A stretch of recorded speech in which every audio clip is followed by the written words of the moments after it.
New overnight, a two-car crash turns deadly in South St. Louis. What we're learning about the wreck this morning. This morning, an unprecedented attack in the Middle East leaves hundreds dead.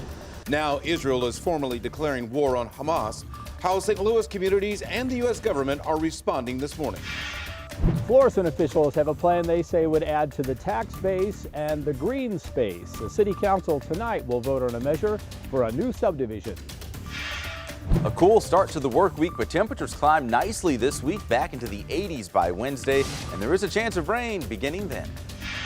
Restoring relationships in the Metro East. The group hoping to bridge the gap between police and the community today. Let's hear it for the boys. The two soccer players with St. Louis connections called to the Olympic training camp. This is Today in St. Louis, focused on you. We begin on this Monday morning with a live look at downtown St. Louis. This is from the west looking to the east, Michelle, so did you know that the arch is down there by the river? Oh, it's a cool start to your day. Downright cold. I turned the heater on in the car. How about that? Not just the seat warmers, but the heater itself. Good morning, everybody. As I said, it is Monday. It is October the 9th, Indigenous Peoples Day. I'm Rennie Knott. And I'm Michelle Lee. We just want to say thanks for joining us, including those of you who might be catching us on 5 Plus this morning. Really? You turned on your heat this morning? I was cold. What about you, Paul? I didn't have a shirt on, so I did the same thing. Wow. All right. And I saw him, too. I saw him driving. Honk, honk. When they say Not stopping at any stoplights. TMI. Glad you got a I shirt know on you now, put though. on. I did put on my seat warmer. I put it on low, though. I did Okay. not turn on the heat, just for your information.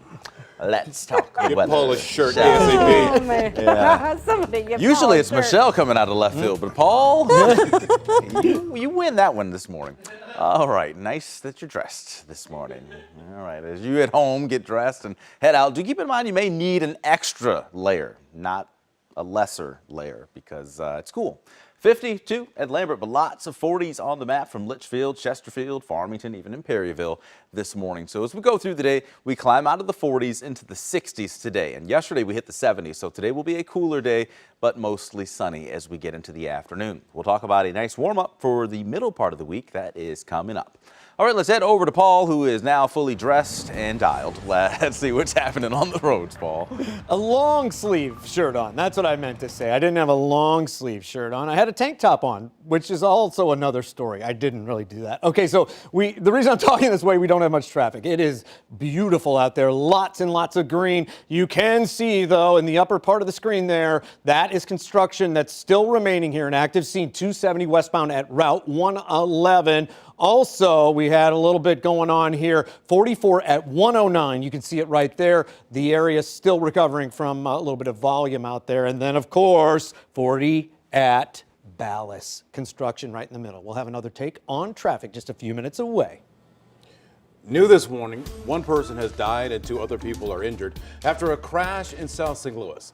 The 2-car crash happened just after 11:30 last night on South Broadway at Keokuk Street. 3 people were taken to the hospital where 1 person died and another person remains in critical condition. The 3rd person had minor injuries. Well, right now at 6:03, we are taking a live look over Gaza City, where about 2 hours ago, Israel announced it is back in control of the area near the Gaza border. Overnight, Israel has formally declared war on Hamas and their September 11th. So you can see there's what it sounds like across the region. Since surprise attacks early Sunday morning, more than 1,100 people in Israel and Palestine have been killed. At least 4 of them are Americans. And any moment now, we know the U.S. military will move ships and aircrafts closer to Israel as a sign of solidarity. So here in America, we know that synagogues and mosques are on high alert, with many cities ramping up police presence outside. Mercedes McKay is joining us with reaction from Islamic and Jewish advocacy groups right here in the bi-state. Good morning, Mercedes. Good morning, Michelle. Obviously, there are a lot of high emotions on both sides of this conflict right now. Here in St. Louis, Islamic and Jewish advocacy groups are helping organize aid efforts. This morning, both sides are calling on Congress and leaders in the Middle East to find a path to peace and stop the bloodshed. Edward Ahmad Mitchell serves as the Council on American Islamic Relations National Deputy Director. He says he's shocked and appalled watching this violence break out. He adds that millions of Palestinians packed into the Gaza Strip have grown frustrated under Israeli rule. These people have nowhere to go. Normally, refugees obviously be able to flee, but they can't flee. They're under a blockade, so they're trapped with nowhere to go. So we've already seen the violence in Palestine and Israel, and it looks like it's going to keep on escalating unless our government steps in and says, enough is enough. 5 on Your Side also spoke with Brian Herstig. He's the president and CEO of the Jewish Federation of St. Louis. He says the attacks follow a painful history of Jewish people being kicked out of every country they've lived in. There's an emotional connection that people have. And so we have many people from this community who have moved to Israel permanently, whose children are now serving in the military, who are being called up, who are fighting right now in this very war. Herstig described the nature of this war as, quote, unprecedented.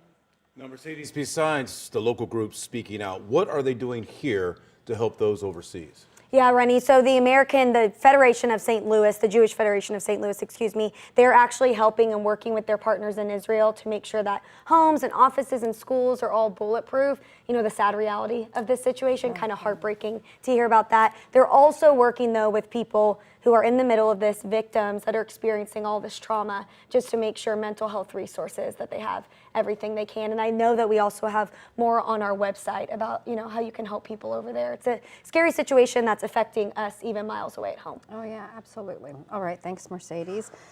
This morning, Missouri's representatives voicing their support as well, but they are going at it in very different pathways to peace. In his statement, Democratic Congresswoman Cori Bush said, "We must do our part to stop this violence and trauma by ending U.S. government support for Israeli military occupation and apartheid."